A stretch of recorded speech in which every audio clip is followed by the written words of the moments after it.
Follow up now after organizing an enormous amount of manpower, equipment, and supplies to help East Texans during the aftermath of last week's storms, power outages, and of course the heat.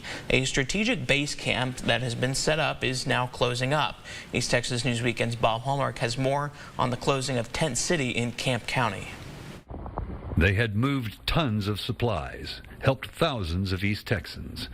Now the Emergency Management Base Camp Tent City in Pittsburg will close operations. It's all about power restoration, generator power. We had folks that were specialists in looking at water systems. They've been helping repair water systems that may have had problems with them.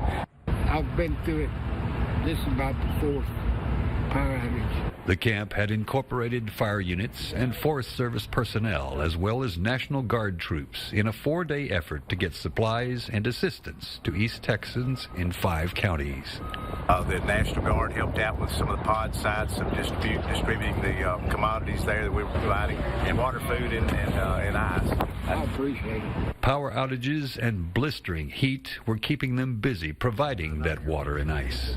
The heat was just a compounding extra.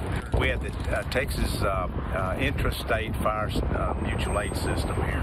They were working out of here with 171 guardsmen. I slept hot in the house with the window raised. Remind me of the old days. I'm 87. Having achieved their mission, Abernathy says the majority of the work is done, and now they have a blueprint for the future. This is part of the deployment. This is what they do all over the state. It's a reminder. Bob Hallmark, East Texas News Weekend.